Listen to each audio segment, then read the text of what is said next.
What Sorensen has done is taken this diverse group of people and brought them together to understand each other and get away from being so partisan all the time, to govern for the people. But we are not receiving enough revenue or enough resources from the federal government to enforce the federal laws.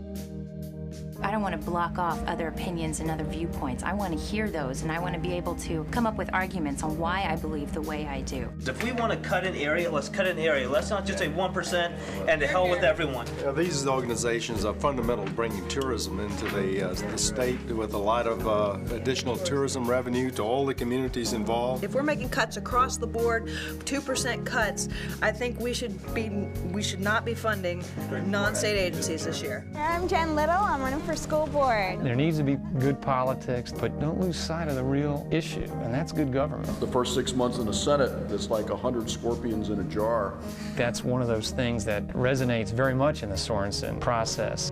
If you wanted to put a personality behind the Commonwealth, maybe it's that woman on the flag with the sword, and she's saying, I want bright people, people who care, to run my Commonwealth, no matter what party they're in.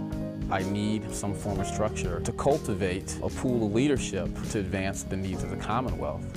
To me, that's the main purpose of Sorensen.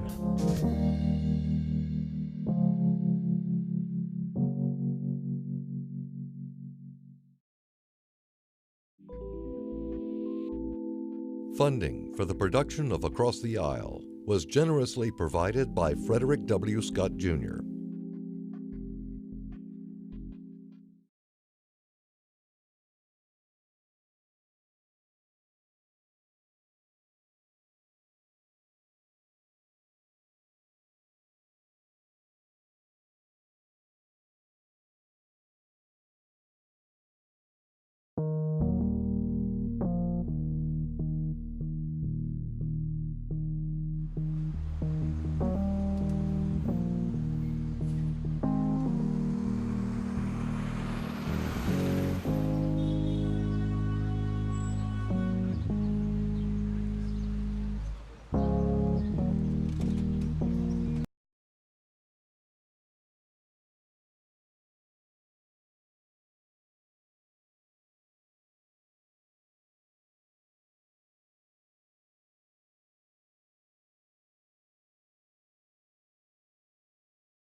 Nicotine.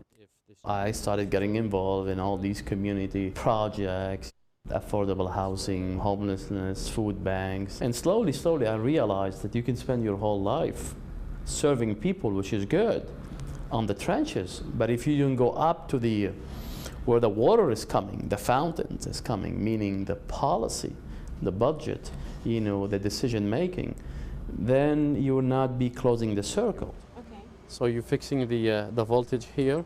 Yes. All right. So we set it I go to the General Assembly during session and advocate for issues that deal with immigration, First Amendment, religious freedom. This is what will allow me and other people's minority religions to flourish, to really express themselves, and to be part of the American dream and to build the society. And how you can reach the jail? You will always differ with people, but how to put this difference in a civil way that doesn't divide and polarize the Commonwealth, that's what Sorensen will help you. You know, the more you talk to people, the more ideas you generate, the more open-minded you will be, the more new things you learn. And you know, most issues are not black and white, they're gray in the middle. And there's always a solution.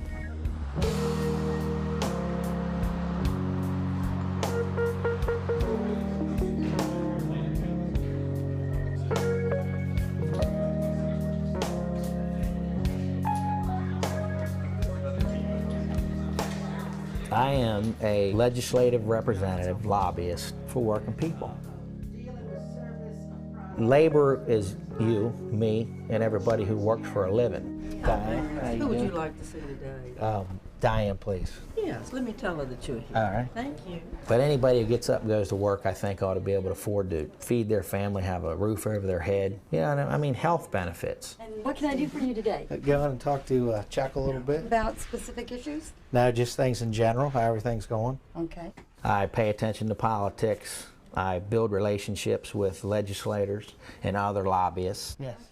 I do precinct walks, phone banks, anything politically. Hi, Vance. How you doing, sir? For people that are going to support working people. I'm proud to be a lobbyist for working people. The reality is I could make more money doing elevator work, what I learned to do in the field, than I do now. You don't have the impact, and you'll never have the impact, me riding around in a maintenance van getting people out of trapped elevators and working on them than I would in the General Assembly or being able to help politic and stuff like that. Regarding those first two, could you give me a little more information at this time? It's called for licensing of elevator constructors since one of the things that Sorensen preaches is that you make a difference by being involved. Well, I'm involved to a certain level where I meet and greet and talk with these people and try to influence their decisions because of factual stuff that I bring to them. You too, thank you. But at the same time, I feel if you become an elected official, no matter what level it's at, wherever you start at, that you actually have an impact because you actually have a say and a vote in the final process.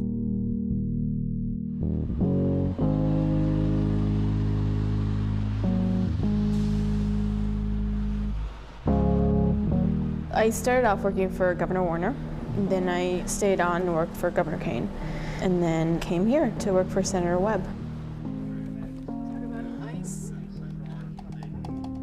I work on education, some health issues, immigration issues, women's issues, children's issues. What we do is analyze a lot of the policy bills that are currently before the Senate, any recommendations that we want to give the senator in any of our areas. We would summarize it to make sure that we know the politics behind the bill. Will it be good for Virginians? Will it be good for citizens across the United States? Is it a bipartisan bill? And that's very important, especially with our senator. He's very focused on making sure that anything we do is more of a bipartisan instead of just a partisan issue. Hi, Kitty. This is Maribel Ramos with Senator Webb's office. I was calling to follow up on the Indian Health Care Improvement Act. I wanted to get clarification on a couple of issues. Both my parents came to the United States. My parents were very political back in Peru, so it's always kind of a sense of, being involved, knowing what's going on in the community. I think in college, that's what really made a big impact is learning a lot of the issues with immigration and how it's really impacting the Latino community since now we're the largest minority population in the United States. I think a lot of times we see politics overtaking a lot of issues. It's probably played out more 75% of the time than actually balancing an issue of how, this is good for our constituency and how, politically, overall, how this will play out.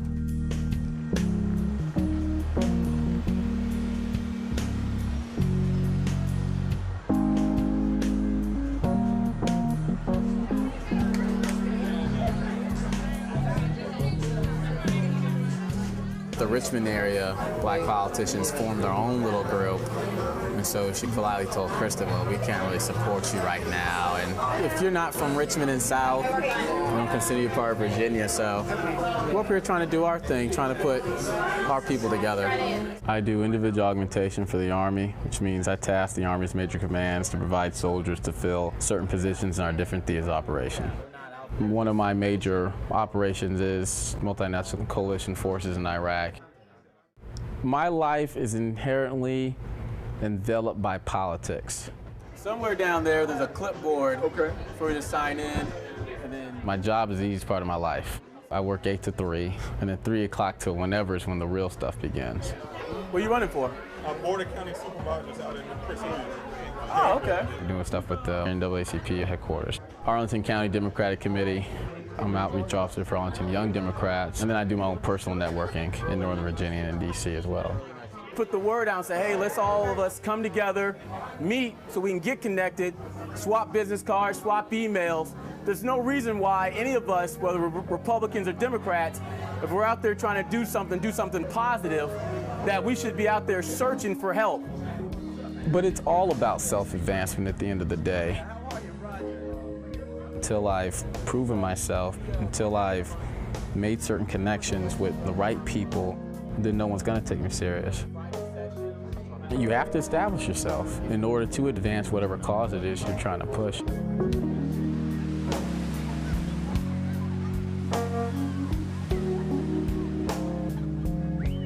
I went to graduate school at Regent University down in Virginia Beach. I was actually a drama major in my undergrad, and I went to grad school just to get a better education, and I went and got a degree in public policy, and I was fascinated. I was raised very conservatively, and I believe in conservative principles, especially fiscal conservatism and social conservatism. I am a legislative assistant to a delegate here in Virginia Beach. There are 6 delegates in Virginia Beach, and my delegate has a squiggly portion in the middle. A typical day is dealing with constituent issues. There's a lot of people who call in and they need me to contact City Council on their behalf, or contact the governor on their behalf, contact a state agency on their behalf. Well, I think it's very important to hear all sides of things, especially when you take on a particular value system. You need to be able to know what other people are saying to combat that, so that you'll be able to debate it well and you'll be able to argue it. I don't want to block off other opinions and other viewpoints. I want to hear those, and I want to be able to come up with arguments on why I believe the way I do. I would not be against the idea of running for office in the future. I especially feel that way now. I used to think, oh, no, I want to be the guy behind the guy. I'm actually a lot more open to it now that I've been up in session and I've seen the people who are delegates, and they're normal people, and they're intelligent, hardworking, serious about what they do, and they want to make a difference. And, I think I can qualify for that. What we want to do today is get over to Myrtles. I want to test the water because we just had a new well drilled over there. And I work in the Hampton Roads area for my family business, Mid-Atlantic Water Systems. We're a water treatment business. You head out with your truck. We'll both meet at the supply house. Who, you like Lieberman? Yeah. Oh, you like Lieberman because he's basically a Republican. No, I like him because he just tells his heart, just the way it is, not politics. Back when I was in elementary school, we had a little thing where the teacher would go, mark on the board which one who your parents are going to vote for, Dukakis or Bush. And I was one of about 3 people who marked on the board for Dukakis. And this is my earliest memory of being to the left or to the right. Shows that 38% of people who call themselves independents would consider voting for Mike Bloomberg. One thing I will never be shaken is my liberal social leanings. I am pro-choice. I am pro-immigrant issues. I am pro-equality for gay people. I'm a gay person. Third level of satisfaction with the existing candidates in the two respective parties. Democrats seem to be happier with it. Well, you know what they say, it's not what you know, it's who you know? It's completely true. It certainly helps to be able to talk policy, but it really is about networking. It's about calling upon a friend for a favor and saying, remember when I helped you back when? It's very hard to say no to a friend.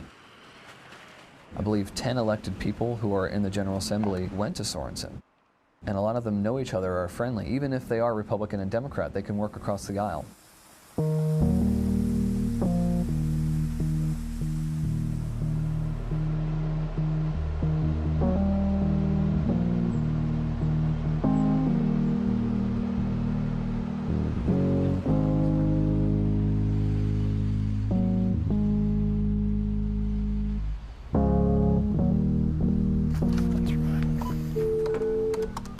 We had the pleasure of performing a heart catheterization today on your patient. I've been doing cardiology full-time or training in cardiology for about 17 years.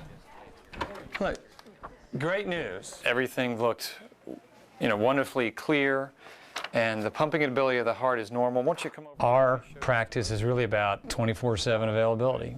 You got to be ready to drop everything. So let's see. You had some more chest discomfort, is that right? Here you take care of your neighbors. You meet your patients at the grocery store. You meet your patients at the restaurant. You're very close to them, and you know who they are. And it's a very personal experience for a physician anyway. Good to see you. We'll see you in a little bit, okay? Good. A little ouch here, Dorothy. Dorothy, how old are you?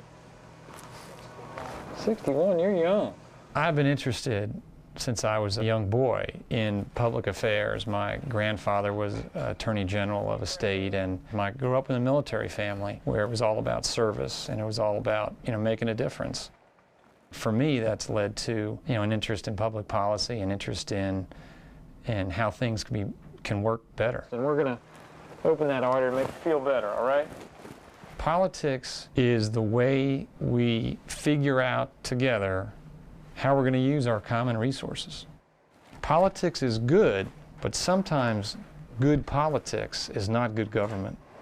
Deep breath in, and hold it. I don't pretend that reaching political decisions, let alone consensus, is easy. But addressing the difficult problems, providing affordable health care to as many people as possible, those are hard enough. If your normal course of political business is to vilify the opposition, well, you're going to make those hard things even harder. So why do that? Can you feel your chest getting better? Oh yeah, we're good. We like to hear that. And I think that's one of those things that resonates very much in the Sorensen process. There needs to be good politics, and politics are good, but don't lose sight of the real issue, and that's good government.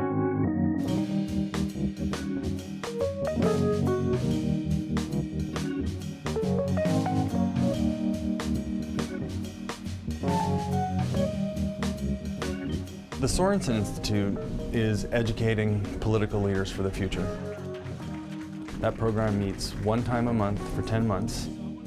It's 35 people from all across Virginia, Democrats and Republicans of all ages. This year they range from 23 years old to about 70 years old.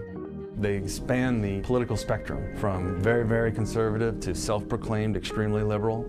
And they have decided to come together and study public policy issues with people who they're going to be forced to then interact with again. People who they're going to be forced to be roommates with. So they can't just sort of say, oh, well, that person believes this and I don't agree with them, but I'm never going to see him again, so what do I care? But in this situation, they say, well, I don't agree with them, but I know I like them because I've gotten to know them. So let me explore why they have this view and explain to them my view and see if we can at least not change each other's mind, but at least we'll understand where each other's coming from.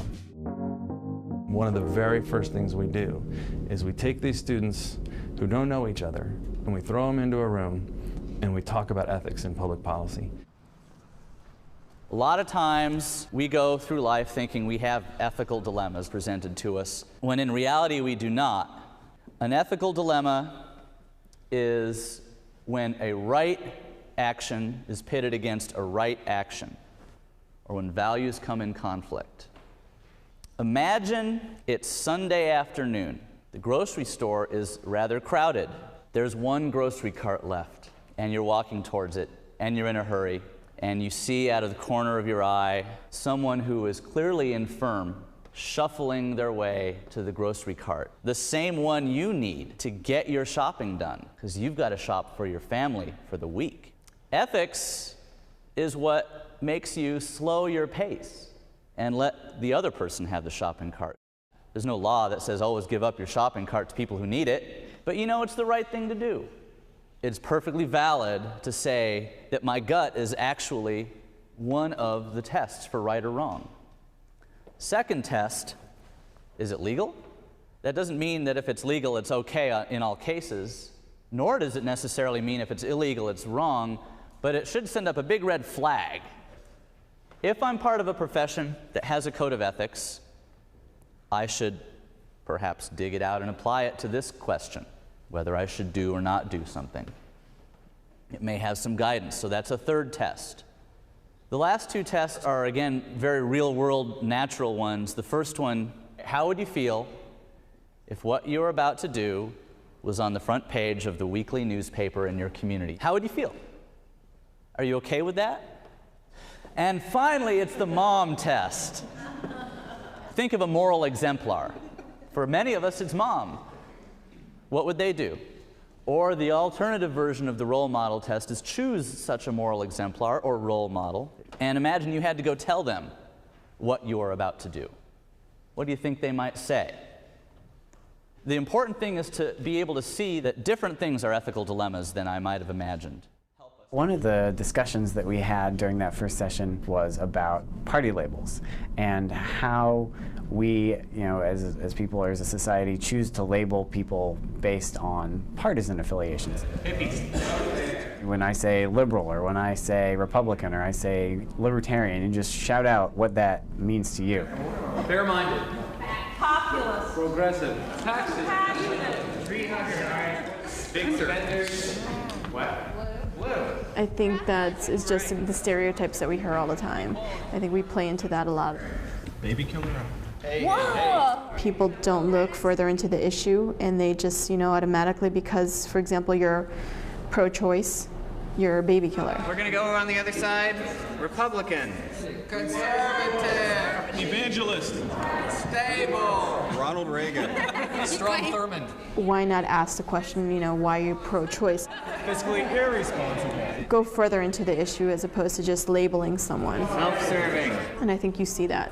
It's all around you. Special interests. I think a lot of us had that mentality going in. International quagmire. Pro-death penalty. International quagmire. When you put yourself in a partisan box and you choose to be a partisan, you say, I'm a Republican or I'm a Green Party member, you need to understand that people will then attach some of those labels to you. As soon as you get into it, people realize what's going on. They realize, oh, well, these are these stereotypes that we all use. But once you just move to that state of consciousness, then I think that you then see, flowing from that point, people who are willing to not necessarily put people in boxes quite as quickly. Everyone does want to immediately jump and say everything's partisan and it's all party divides and it's always, Republicans versus Democrat. But a lot of the issues actually are regional more than they're party identified. You have very different regions in Virginia. Issues in the Shenandoah Valley and Northern Virginia are going to be very different.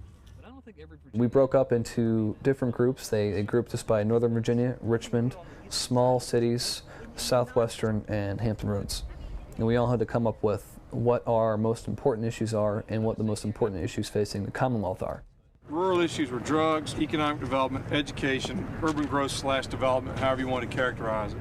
State issues were transportation, education, economic development, and in these last two I was shooting from the hip, just what people were saying, illegal immigration, and services for the elderly. Right. What I see with illegal immigration is these people are here, they're going to stay here, they're having children that are here that are U.S. citizens. It's how do we incorporate the illegal immigrants and the immigrants now, the second generation Hispanics into our communities versus we don't want them to be a separate and distinct community. We've learned our lesson, I think, in the past. Illegal immigration at this point, or how we deal with the influx of illegal immigrants, has got to be dealt with. I think that's got to be dealt with on a national level, but the fact is they're here. Federal dollars. I mean, it's a state problem. It may be, but legally it's not a state problem. Absolutely. Because that's how you have to get them into the mix. Then how come our guys can't arrest them? It has to be federal agents. Many legislators did not want to empower state troopers to be able to coordinate with INS agents. So basically you have to be able to enforce the law, but we are not receiving enough revenue or enough resources from the federal government to enforce the federal laws because illegal immigration is a national issue. But it's also a state issue. But it's a state issue. There's always this debate through the American history, you know, federal versus state versus region versus local, that, I know better because I live there. I should own the decision. At the same time, if there is no regional vision and state vision and national vision, we will lose perspective. We will be small islands together.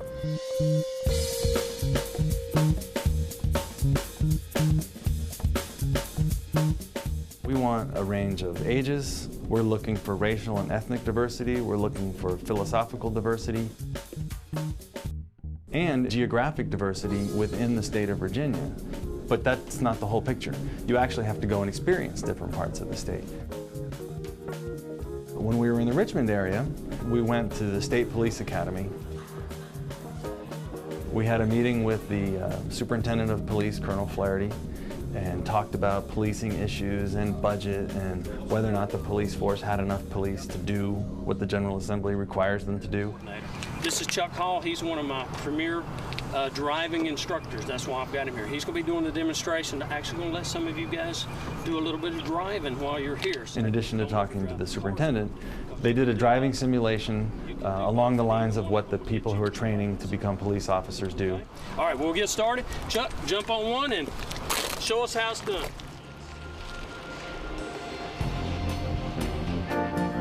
All right, start turn. Not too much. Okay. All right, go. Snap cut. Keep it turn. Keep it turn. Go. All right, break. Oh, that's not good. Basics don't count. Basics.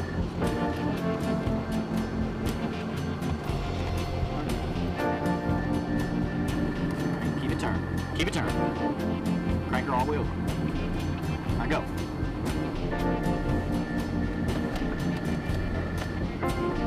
There you go. That cone is messed up, isn't it? Nice. Turn it.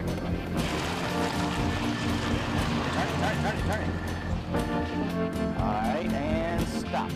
Now we got to back it. Oh my God. The car's hardly in reverse yet. Turn it. You should get a kink in your neck if you do this right. I would say.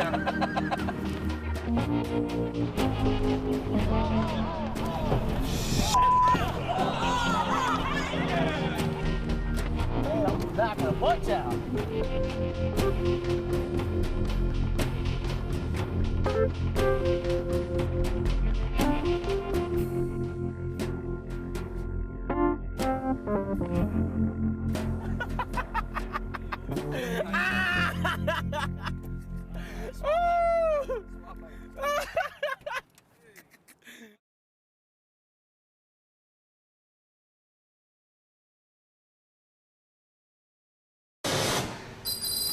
All units be advised to report to campus zone. There is an active shooting in progress. Reports of one, possibly two shooters heavily armed.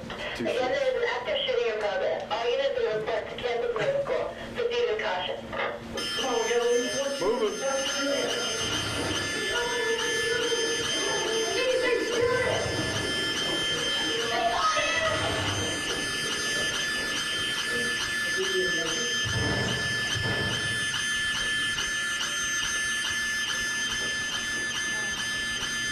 Contact left.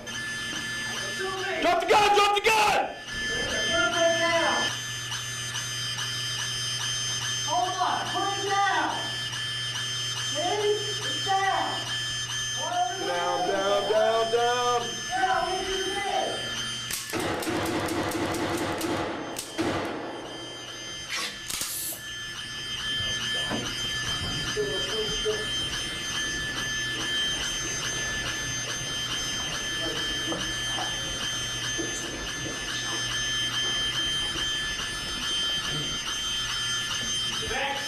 Let it go, let it go!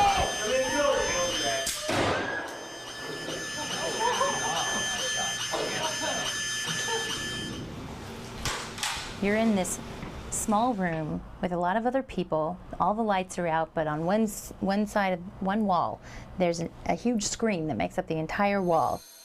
And they go out and they actually film these with real people. Come out from behind the door! Come out from behind the door! Sir! Down!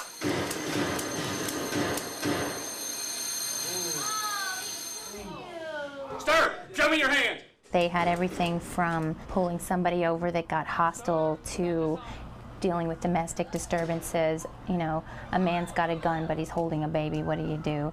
That was a bad move. You just shot an innocent baby. And the guy sitting behind the computer can change up the scenario however he wants, so you don't know what's going to happen. And you just have to respond as you would in a crisis situation.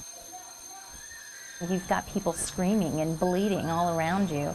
And how do you handle that? How do you focus to the point where you have enough rational thought to know who's the bad guy and how do you handle the situation? So it was very intense, and they do that on purpose because these are the scenarios that they have to deal with in real life. And the next thing you know, there is the superintendent of the state police on TV who you just talked to a week ago, talking about what just happened at Virginia Tech. It was very upsetting, and it was very surreal. You just had this added appreciation for everything that they go through at their training, everything that they do, and the risk that they take to themselves. I think most of us in our class would agree. It's a terrifying situation and one we would, we know we're certainly not prepared for.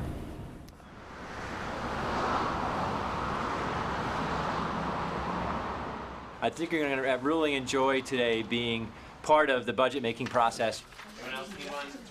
It's one of the most important pieces, actually, in determining who gets what, who gets, when, and what is the expenditures and the revenues. It really determines policy. So that's what you're going to be doing today, and it's a really exciting way to get with your colleagues here at the Sorensen Institute and to, really swap ideas and to look at this and to put together a solid budget. What you're going to be looking at is a shortfall of $1 billion in the budget, the state budget. We're going to go through some of the ideas here and then break you up into House and Senate committees and get you on your way started here. All right, so you need to start by picking a chairman of this unruly group, then a recorder.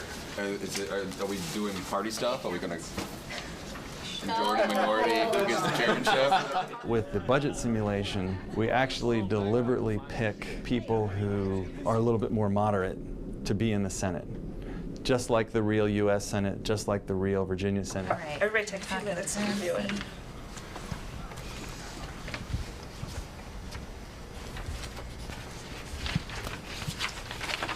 Can anyone speak number 9, the road transit element for the transportation package? More bus service in Northern Virginia, I think. Does anyone else know? And we will deliberately pick people for the House who tend to be a little bit more reactionary or a little bit more knee-jerk. Yeah, I recommend we start with the revenue side. Should I have a second on that motion? Wait, to move to what? Start with the revenue options as opposed to the expense options. Substitute motion. Substitute motion. We have discussion on the motion on the table, please. Let's have discussion. I made a motion first. Easy. Instead of immediately jumping to revenue enhancements, perhaps we should look at our reduction options to see how much the group is willing to consider reducing. Mr. Chairman, could I ask that we take a few moments of this discussion, give everybody a chance to catch their breath and look through this paperwork for about 5 minutes before we even make that decision? By law, Virginia has to have a zero balanced budget. You can't have any deficit. So there's choices to make, cuts to make. At this point, do we have discussion on the adoption of number 20, which is reduced payments for age-disabled Medicaid from $1,400 per month to $700 per month? We're still helping out colleges, but we are effectively cutting $50 million from the budget. I think we can get rid of the Hurricane Katrina fund, and I don't remember. I'm calling for discussion on 1% reduction in all general fund aid to localities for mandated state programs. Eliminate schools for deaf and blind and assign students that can be accommodated to local schools. This is $100 million, $200 million we're talking about here. Everything else is 20, 20, 50, 10, 1. We're going to have to cut some of these big ones. Perhaps looking at across-the-board percentage cuts would be a wiser move. If we want to cut an area, let's cut an area. Let's not just say 1% and to hell with everyone. I do think we could at least go 3% on this, recognizing that we have had a very favorable economy. Y'all are out of your minds at 3%.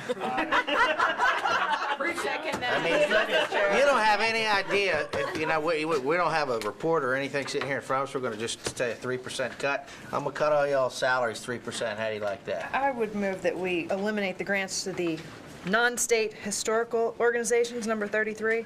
These are not state agencies. They are not core functions of government, and I think that's $5 million we could cut right there. On page 6. Yeah, these organizations are fundamental to bringing tourism into the state with a lot of additional tourism revenue to all the communities involved. These are direct funding from the budget. They are pork put in there by individual members, probably many of us in this room, putting in for these individual projects, which are non-state agencies by definition, not core functions of government. If we're making cuts in our core service, if we're making cuts across the board, 2% cuts, I think we should not be funding non-state agencies this year. Motion to consider number 18.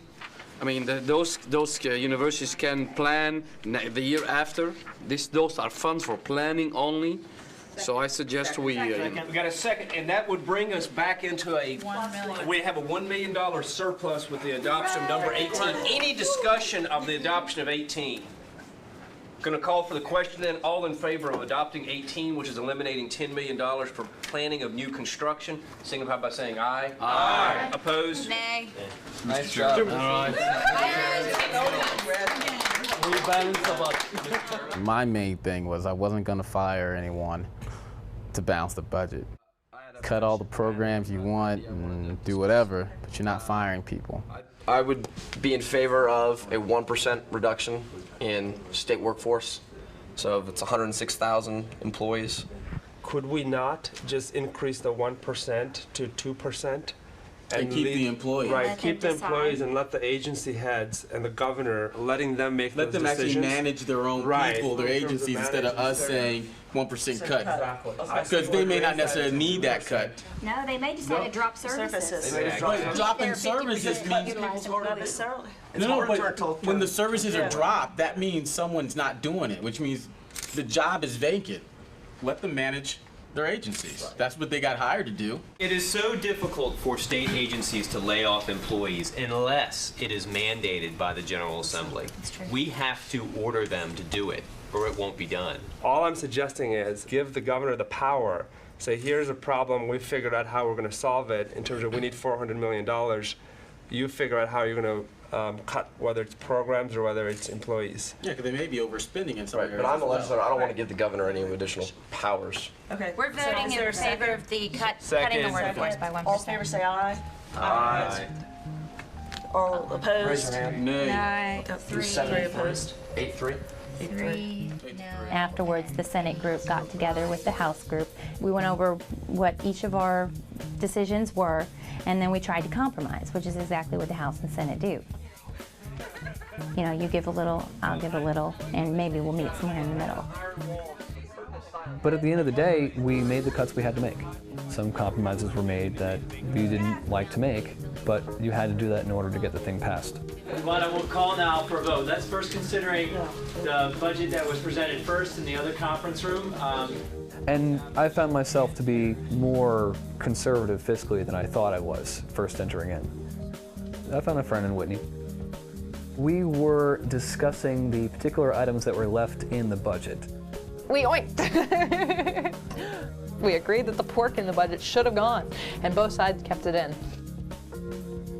You did see some true feelings coming out of that game, and that's what Sorensen wants. That's what they want to see. They want to see where you're coming from, how you're going to do if you actually are elected to one of these positions.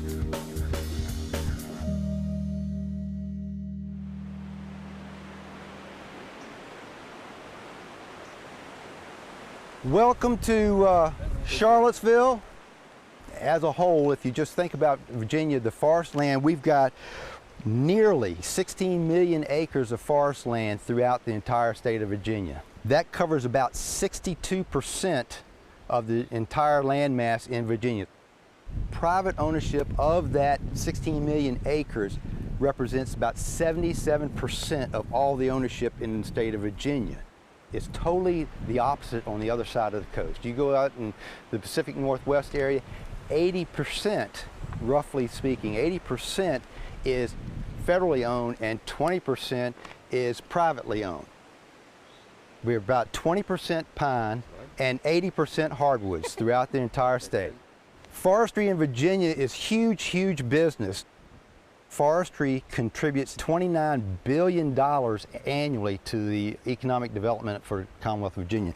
And of that, almost $25 billion worth of that comes purely from the harvesting, processing, and marketing sides of industry. That economic development provides jobs for over 184,000 people in the state. And it's ranked as first in employment and first in wages and salaries paid, over top of any other manufacturing group in the state of Virginia. So we're number one.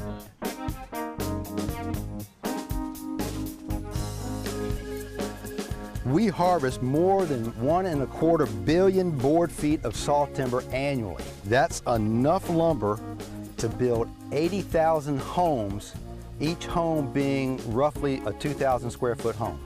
That's a lot of homes. That's a lot of money trading hands. And I can tell you from the homes itself, the majority of homes aren't built from Virginia wood. Where does the wood go? Go figure this now. It's cheaper to be able to export the timber to China, have China build it, and import their furniture back to us and sell it on the market here than for us to build the furniture here in the United States itself, and that amazes me. The forests produce a lot of services that the general public receives free every year. That's air that we breathe, carbon sequestration, wildlife habitat, the aesthetic pleasure of a forest. People just feel so much calmer and serene when they're in a forested situation. One of these lakes around here that feeds the water supply for downtown Charlottesville, you want to try to keep that in forest so you can keep your waters nice and clean and not have to invest $1 billion in a water treatment plant. If your water comes out of that reservoir cleaner than any other municipality has to run it through a water treatment plant, and you've saved $1 billion, why not keep it in forest right there instead of zoning that for housing developments? The state is losing to urbanization over 26,000 acres per year. We can't really afford to be losing 26,000 acres of forest land each and every year and continue to supply the resources that the population needs and have the population continue to grow.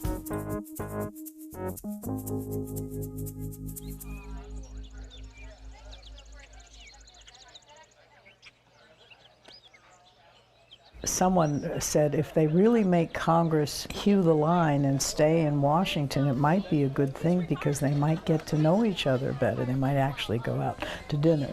And so I think it's true with the people who go through the program. It isn't just sitting in the classroom. It's getting to know each other, understanding their backgrounds. And you can do a lot more of that when you can relax and break bread, as it were. I mean, forestry is a natural resource. They're separate, department. Why wouldn't they be under natural resources? Were they under agriculture or are they under the Secretary of Natural Resources? He said agriculture and forestry. Agriculture and forestry separate. Yeah, I was surprised. Even if you don't have an avid interest in political life or in polity or in political ethics, you have to have some interest in your community. You have to have an interest in what happens to your family, your children, your grandchildren. And without people who can really represent you or care for the community, that's not going to happen. Some health benefits, fair wages. You know, everybody wants the same thing, kids to prosper and do better than they're doing. Fair benefits and fair wages, right? You start talking like that outside of here, they're going to label you a communist. I mean, anytime you start talking fair, you know what I'm saying? Everything about fair, it's communist, and I don't think that's right. Who said that quote? You give money to the poor, they call you a saint. When you ask why the poor have no money, they call you a communist. I mean, instead of trying to address the root problem, you're just expected to serve. You know, you're not expected to try to make a difference. You're just expected to help maintain the system. Well, the bottom line is if able-bodied people work and earn a living, they should make a fair wage. And people that can't work because physically or mentally disabled, you should help them. Somebody helped us come up. We help the elderly. I mean, it's just common courtesy. It's the way it ought to be. It's just, but money controls everything. So that's true. That's the reality of the whole deal. Especially in today's world where civility almost is a forgotten word, especially in politics. We remind people, not just the candidates or would-be candidates, but the general community, what civility in politics is supposed to mean. That you can disagree, you can be as partisan as you like, but you can respect the opinions of your opponents. And by respect, you have to really listen to them. It's the difference between being uninterested and disinterested. So we're nonpartisan when we get together. We're nonpartisan in the views we espouse. We're nonpartisan in the nature of the classes and the speakers. Well, feeding the people. But individually, you'll find some very partisan people. This is welfare in action. Handouts. Yeah. Let's do some welfare here, Sean. They won't go out there and find their own food because they just get It's like socialism. for free. Yeah. Let's do some welfare here. From each according to his ability. And that is, I think, the joy of Sorensen, that we can communicate, talk to each other, and, as they say, get along. I love you for that. They said more government. More government. Look, here's Arkansas over there. Tennessee over here. We are in Congress. California. And some Texas.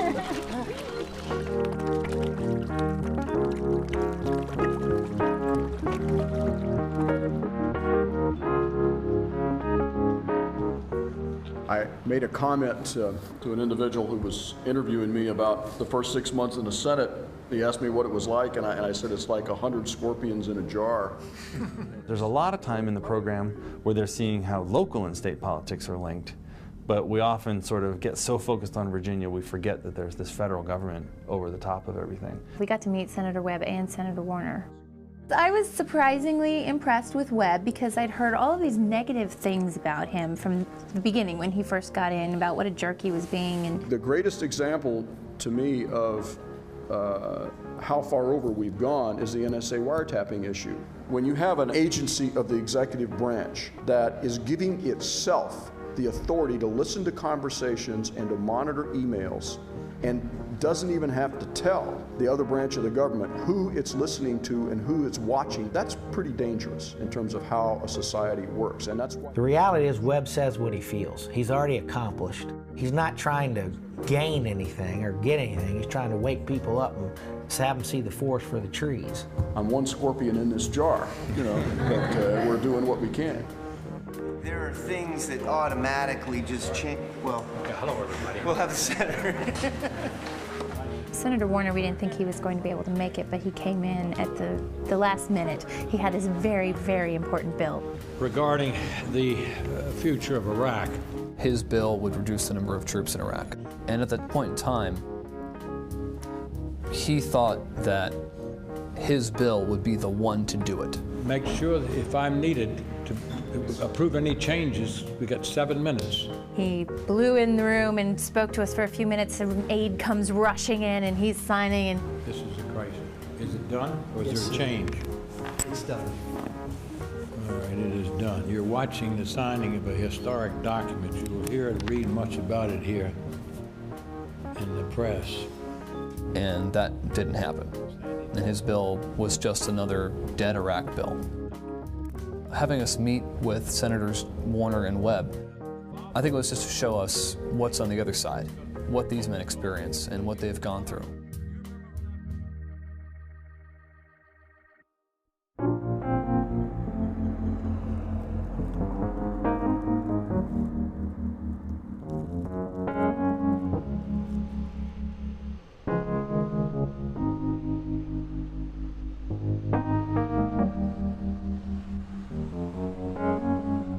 Green Rock Correctional Center is a new facility. We received our first inmate May 3rd this year. Our inmate population count right now is 584. We're able to house 1,024. We are a security level 3 institution, a medium security prison. We also have different variety of academic as well as vocational classes. We're going to be offering computerized drafting, surveying, custodial maintenance, electricity, and transition. When an inmate has served his time and is going back to the community, is there a intermediate step between this facility, or is it a part of this facility? What's the graduated steps? Normally, they'll enroll into a transition program, which teaches them how to submit complete applications, interview for jobs, and prepare them before their actual release date. So hopefully they can go out there and get employment and continue to work and be productive citizens out there. Your working people here, do they have, I mean, are they paid decently? Do they have health benefits and all that stuff? Yes. Yeah. You're not unionized. Not paid enough, but we be all right. Not paid enough. We got to get more money to the prison. Yeah, can y'all help? I think a lot of people don't know what prison is like. We sort of have this idea it's like Oz or, you know, one of these TV shows. We got to actually go into the prison where the offenders stay. We saw the cells where they sleep. We saw where they eat. We saw the level of security that there was for every little thing just to keep them in line. We are building a lot of these new facilities and placing them in places like Southside Virginia, partially because there's high unemployment and a lot of available space to build these. And so it is a huge economic component of Southside Virginia in that a lot of people are becoming employed by these facilities. A lot of times people think keeping our communities safe is sort of a cut and dry issue. It's not just, oh, well, let's pass more laws and lock more people up. There's a lot that goes behind. I think that's had a really big impact on me, that specific day, going to see the prison population, and there's so many individuals that are, you know, really young that, you know, are incarcerated, and how that can possibly be a solution. Young people, and a lot of them are minorities. It struck me that there's something has to be done. I don't believe that minorities are more prone to be involved into negative behavior than majorities. You know, you can't have rose-colored glasses. You got to know that there are bad people, and I'm glad we have police and prisons and dedicated guards and folks who work in that environment. At the same time, there's also room for creativity for a portion of that to somehow just not make it a warehouse for people that are going to get out at some point and come out stronger, badder than they went in. So I think it was an important experience for us.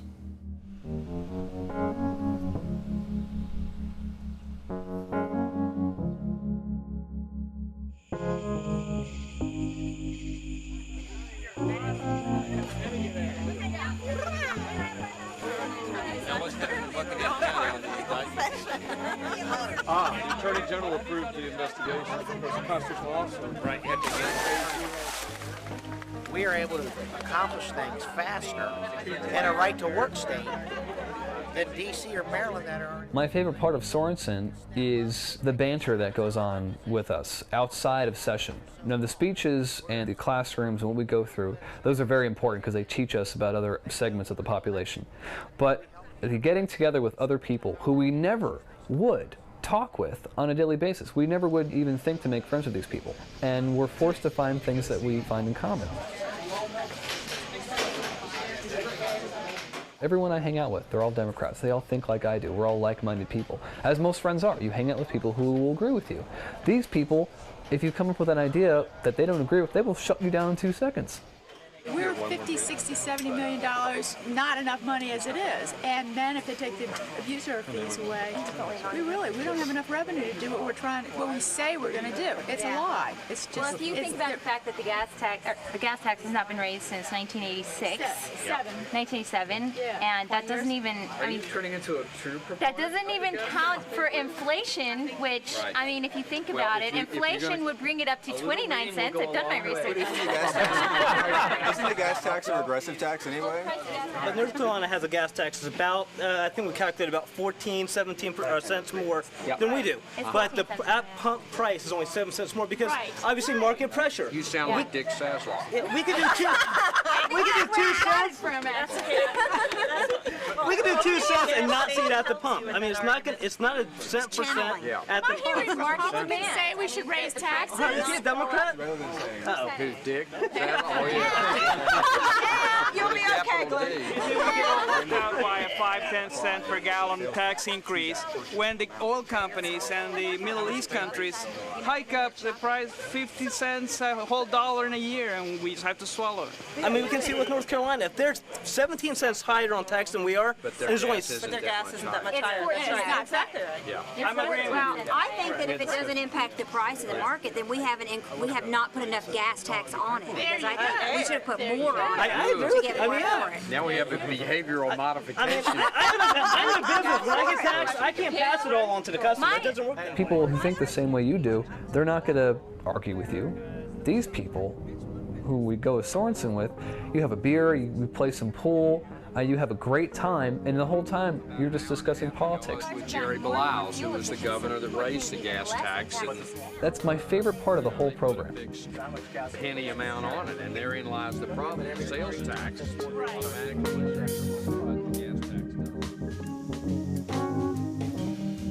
Well, every year we have 35 people in the program, and some are going to work on campaigns, and some of them are going to run for office. Earlier this year, I heard that 3 members of the board were not going to run again, and 3 seats were up. And I thought, well, someone needs to serve on this board who cares about our schools and will stand up. And if I felt that someone who had passion like I do, or has interest in our teachers and our students and our system and our community as I do, should serve on the board, then I needed to put my money where my mouth was and run. So. In a small county like this, we have 6,700, give or take, registered voters. We're not a large county, not population-wise or land mass-wise. We're the 2nd smallest county in the state. It's 4 candidates for 3 seats, all at large. So everybody has the same shot at getting one of the seats. I hope to be able to talk to people and show them why they should vote for me and not necessarily why they wouldn't vote for somebody else. It doesn't have anything to do with that, at least not in my mind. It's up on my large signs that has a little goes a long way. Jeff, one of my classmates, came up with that at one of our luncheons. But he just said a little goes a long way, and everybody's like, that's brilliant. Jeff is a great guy, but he's a Republican. I mean, before Sorensen, I never thought that I would seek out the advice from a Republican politico, someone who understands what it takes to campaign at the same time. Why would they give me advice before Sorensen? They had no reason to.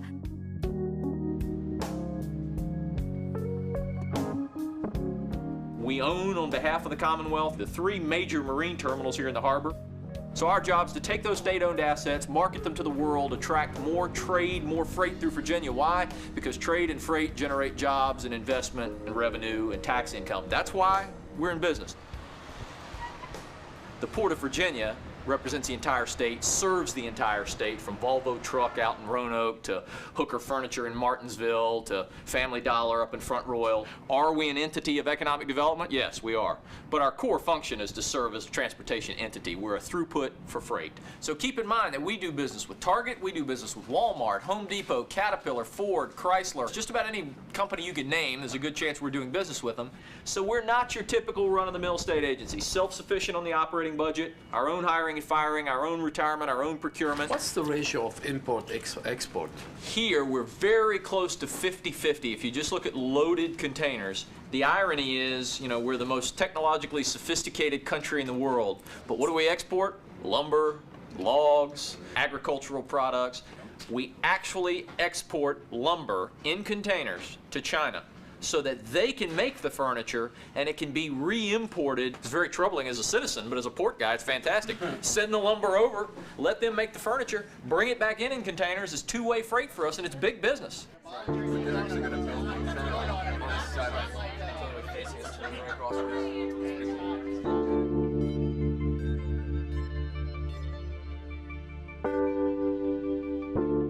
one of the few ports that has deep water. We have no overhead bridge obstructions thanks to the Navy. We have inland rail connections. So we've kind of been a sleepy little market over the years, but as the ships get larger and larger and larger and people import more and more and more and more, you can't go to Wilmington, North Carolina. You can't go to Philadelphia. And New York itself has a lot of infrastructure issues that are going to prevent these monstrous ships from going in. The potential to expand business here is enormous, and most ports don't have that.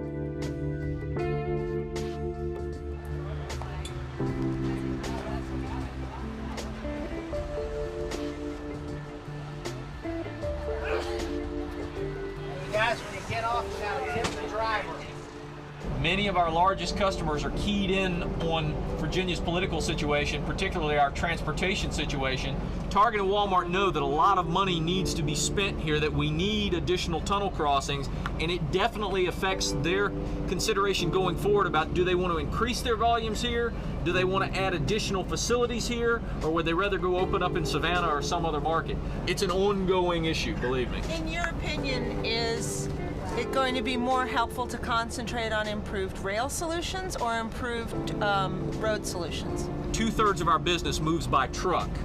And the rail business has been growing dramatically, and the investments that have been made on the Heartland Corridor are worth every dollar. But even if rail jumps up to 30, 35, 40% of our business, you've still got the majority of your business that has to move over the road.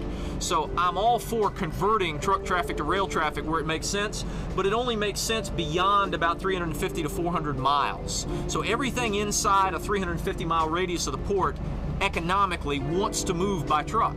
You can't ignore the roadway in favor of exclusively rail investments, because we'd be cutting our own throats. What do we contribute to the Commonwealth? We have a big impact here in Hampton Roads. But by the time you get out to Richmond or Northern Virginia, or especially Southwestern Virginia, and believe me, a lot of the folks out there say all the time, no offense, you're nice folks, but what do I care about what goes on at the port? Well, do you work at Volvo Trucks? How about Advanced Auto Parts? You can go anywhere in the Commonwealth, and it's very, very easy to quickly find large employers paying good wages that are relying on the port on a daily basis.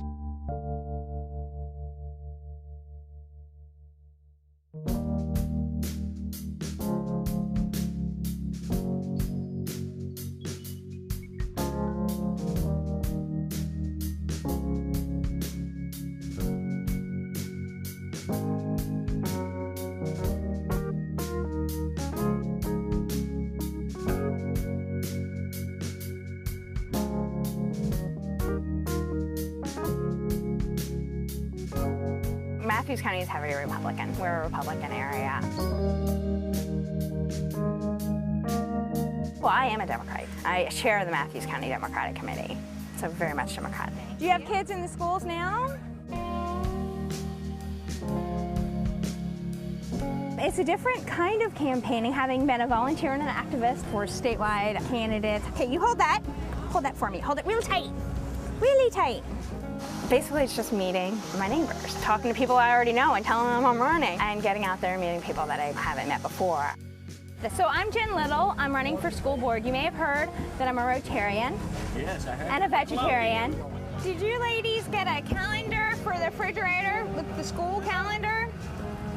The campaigning level is more on you, but I think it's important to earn people's vote and to get out there and say, you know, I'm going to work hard for you, and part of the campaign process is proving your commitment to taking on the job. How will your marketing directorship help you with the school, being a school board member? Communication. Marketing helps everything. You connect with people on a different level. You say, you know, trust me.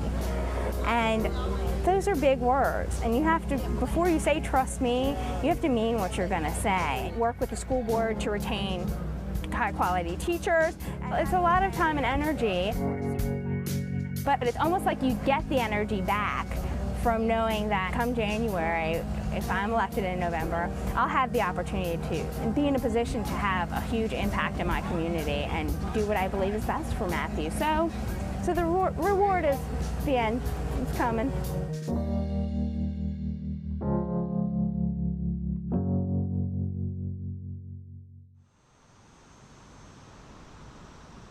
The first debate is resolved.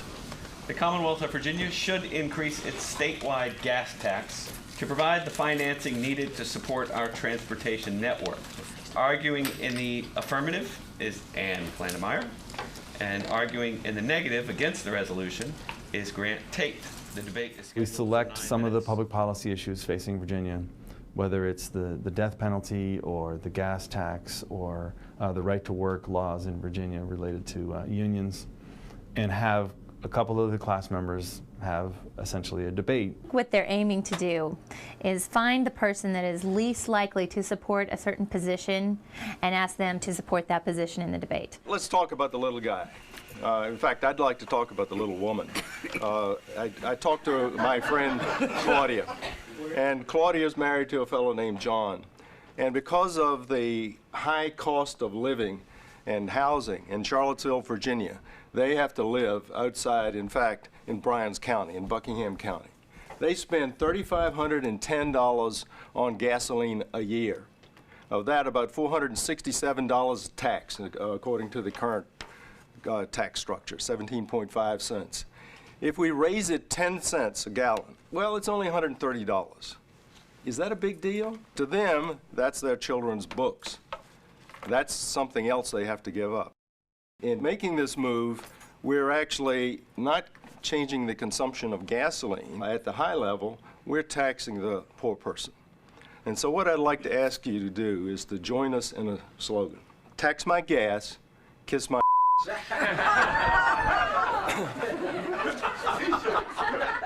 We have a mishmash convoluted transportation funding bill known as HB 3202, which was brought about in an attempt by the House leadership to avoid raising taxes. They stick stubbornly to this no tax increase policy at all cost, and so they end up with a confusing piece of legislation where their funding sources are given the more palatable fines or fees name instead of calling them taxes.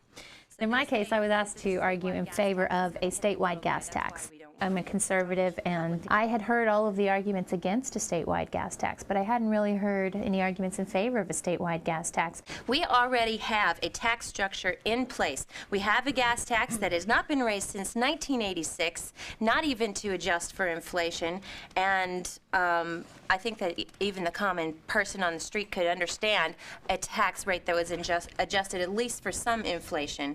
What are your thoughts about the small businessman who owns his own logging company and whose income is solely dependent on mileage and not having to shell out additional dollars for that mileage? It is a user fee, and if you're using the transportation system, you should pay for the transportation system. It's not like it's going to hit people's wallets any more than our current gas fluctuations are already hitting them.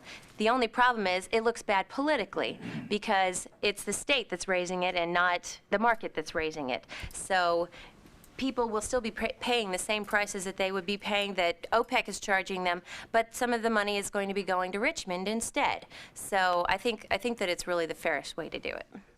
What we've learned is that some people come out of that research and say, yeah, I was right. I do believe the opposite of what I'm arguing today. And other people come out of that and say, this is a little bit more complicated than I thought. Or there's some nuances here that I hadn't been aware of until I started looking into the other side. One of my big arguments was the structure's already in place. You don't have to create a new bureaucracy. You don't have to hire a bunch of new people. You don't have to create toll booths. You don't have to create any infrastructure. It's already there. All you have to do is raise the percentage a little bit, and boom, there's your new revenue. That's all you have to do. It's already there, and that makes sense to a conservative.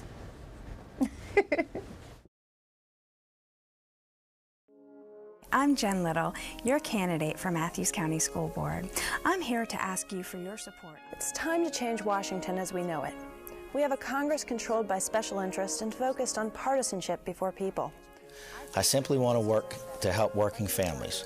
There are things that need to be done to make this happen. Athletic success, administrative success, fiscal success, community success. We all want better health care and the best teachers in schools. We'd like to see more police on the street and to see those that have served their time be given back their basic right to vote. In immigration, we need a strong leader that will not be afraid to address this divisive and complex issue. My campaign is about raising expectations, about what good government means, and about what we can achieve together. My platform is simple: strong families, low taxes, and efficient government. These are the things our Commonwealth needs. These are the things that I will fight for as your delegate.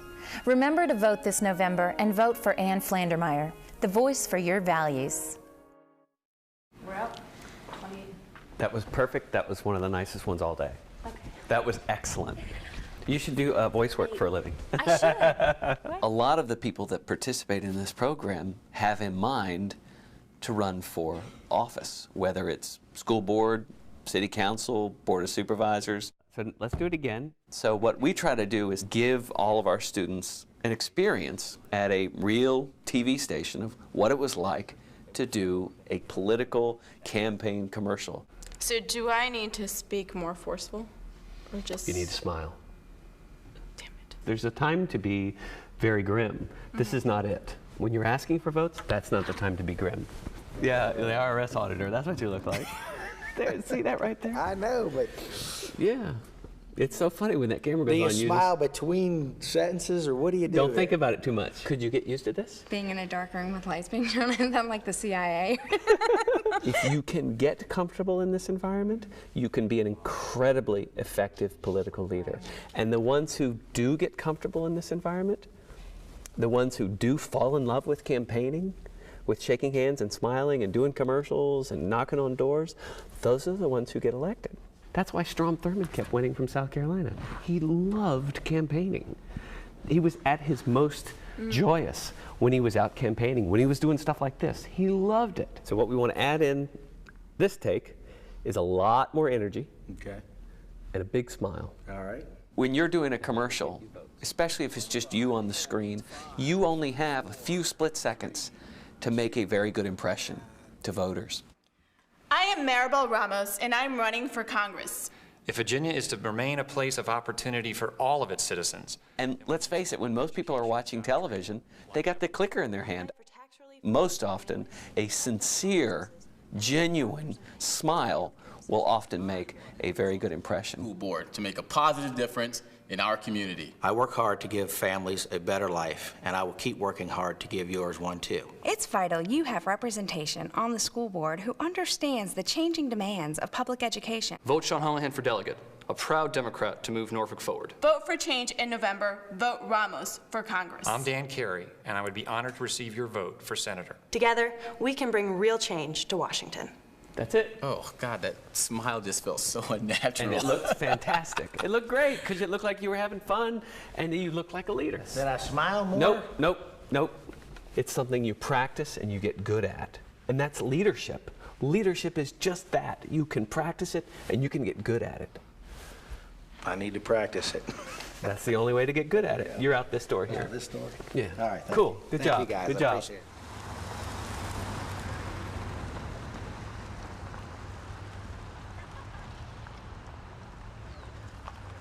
Up really early today. Was out here about 5 o'clock, putting signs up, getting tables out. Tried to get great spots, but some people beat me to it, and they had stuff out here overnight. Hey, good morning, Joe. How are you? I'm good. Good. Real good. I have one table at each precinct. I have a table over there, and then I have a table at the other precinct around the corner at the middle school, and then one up at the high school. Just bouncing from one pole to another. Volunteers are helping me from 7 to 9, and then there's some more coming back from 11 to 1, and then some from 5 to 7 tonight. So I wanted to get the peak hours in there. Those are when I thought most people would vote. Morning. It's hard on me. Hey. Morning. I saw a little bit of a rush earlier. It seems pretty light since then, just 1 or 2 at a time. And I feel like they're going through the gauntlet and they're being, with all the candidates on the ballot, everybody's trying to get to the one person walking to the sidewalk. So they just kind of want to get inside.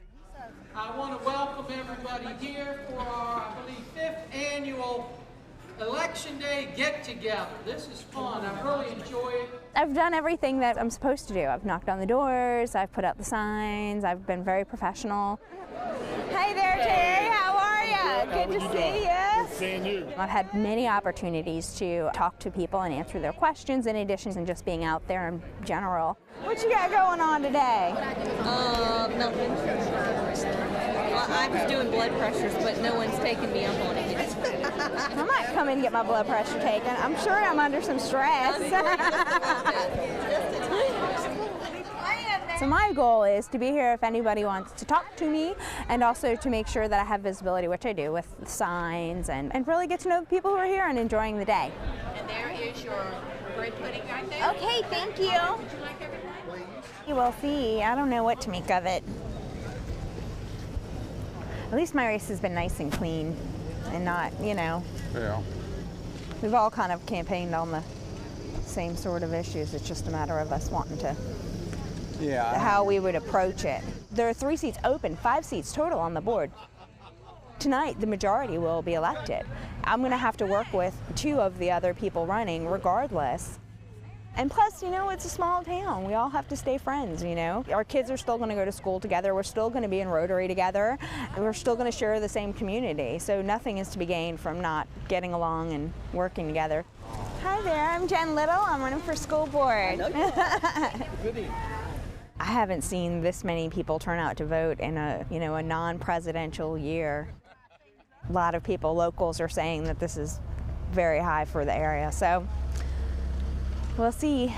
I'm Jen Little. I'm running for school board. Yeah, I know. I read all your Oh, stuff. you did? Okay. Yeah.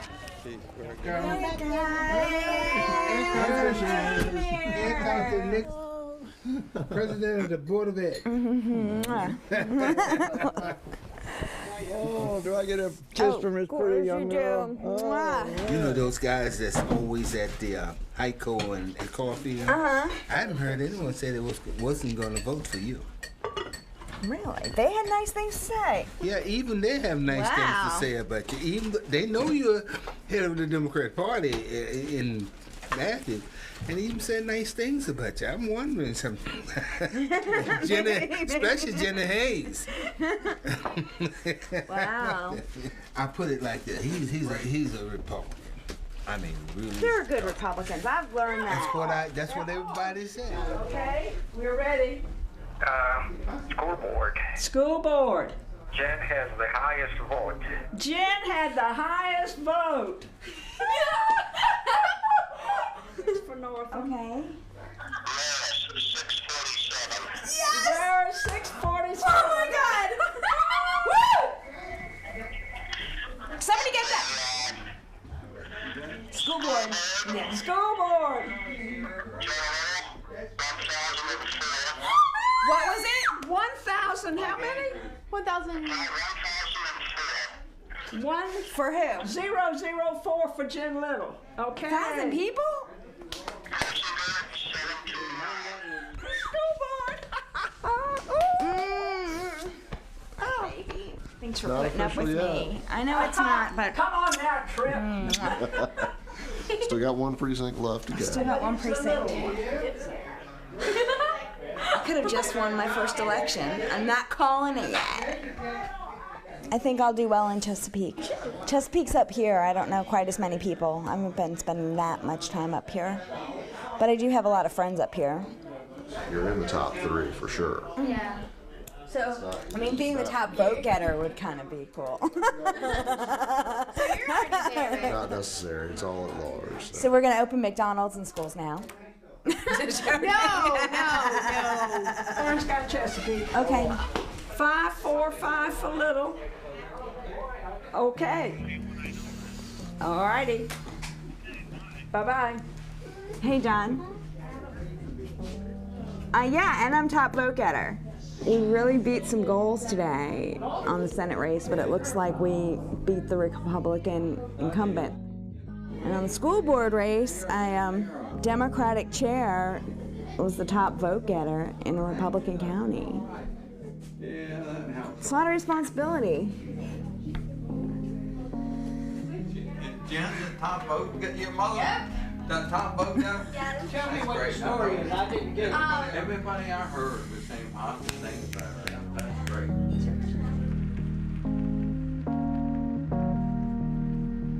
My big hope 10 months ago was to get you to think about ethics in terms of ought or should, not must or have to. Ethics is about what we ought to do and what we ought not to do. which means there's a gray area, which means that people disagree, which means that we have to work through that, which means that we need to find common ground. But in the end, it means that we have an individual responsibility for our own decisions that we make. Does anyone remember the notion of right versus right?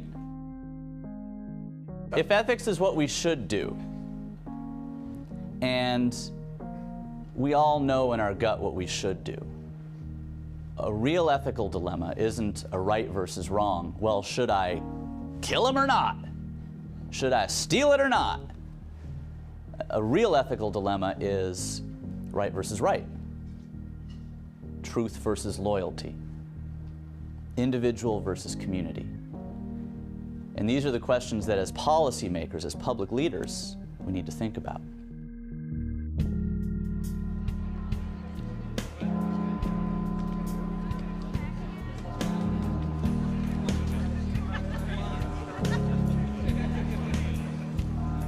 I think perhaps some people may have gone into the class, at the beginning of the program, thinking that somehow politics were going to be completely put aside. And that was, I don't think, the intent of the program, nor do I think it was the result. There have certainly been some very heated and very partisan debates. It's sort of that interesting balance of, while we're all trying to build relationships and we do want to work towards the betterment of Virginia, the partisan sentiments are still very strong. But a lot of good friendships were made across the aisle. The only other times I've ever got to talk to people who disagree with me is standing at the ballot box, you know, and that's it. Otherwise, you just surround yourself with like-minded people. And if you're all just agreeing with each other, you're not getting anywhere. I'm sure some of us will lose touch with each other as time goes on, like any group or, you know, bunch of friends. But I'd like to think we'll stay in touch. All right, this is it. Everybody smile really big. You in the middle are not smiling. Okay, you guys do that.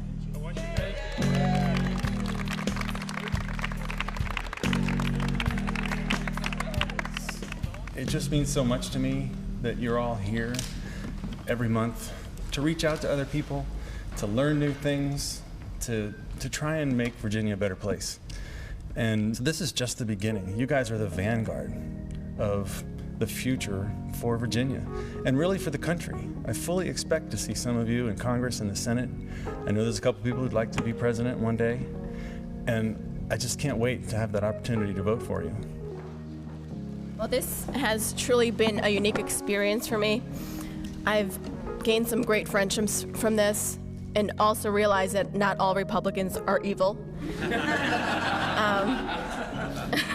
But one thing that Sorensen has really taught me is to look behind the label, that there's a real person behind that. And one thing that I hope that we will all take away from this when we go back to our leadership positions, that is to make changes based on the good of all and not based on fear and intolerance. And I thank you to everyone from the bottom of my heart, and I wish you all the best of luck. Thank you.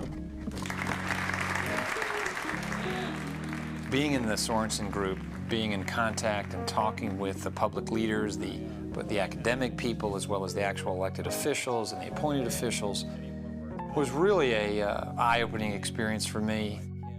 It gave me a much better appreciation that this world is not that far removed from what I do every day.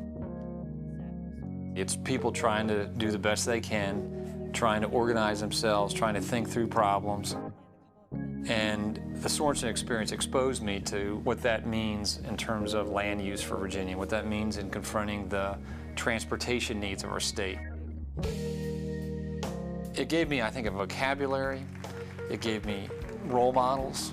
It gave me the ability to think about whether being an advocate or being a candidate.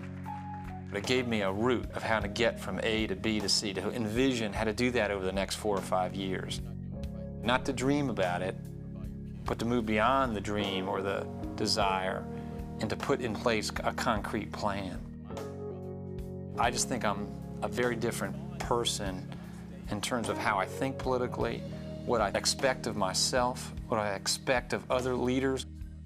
I think it's taken me from being someone who has been interested and passionate about certain ideas to someone who has a lot more substance and a lot more appreciation of the nuances of issues, of the political process, and how you can be effective in the political process. You all know I get passionate about this stuff, but one of the things I kind of live by, it's words to live by. As long as selfishness and greed exist, there will be a need for unions. People listen to bosses, dictators, and rulers.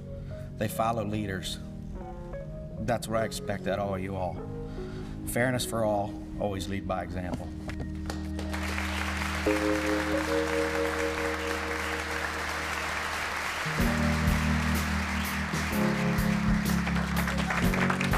If there's one thing that you remember after your experience here, I would hope it would be just this one quote from Thomas Jefferson. Come forward then, and give us the aid of your talents and the weight of your character towards the new establishment of democracy.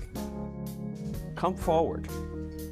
That's the challenge, is to step up and get involved, because most people will never do that. Our liberties depend on the extent to which each one of us is willing to take on the leadership necessary to protect them. It's that simple.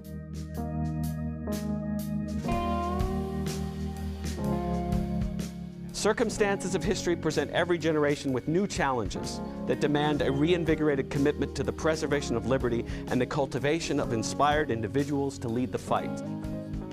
Come forward then, and give us the aid of your talents and the weight of your character towards the new establishment of democracy.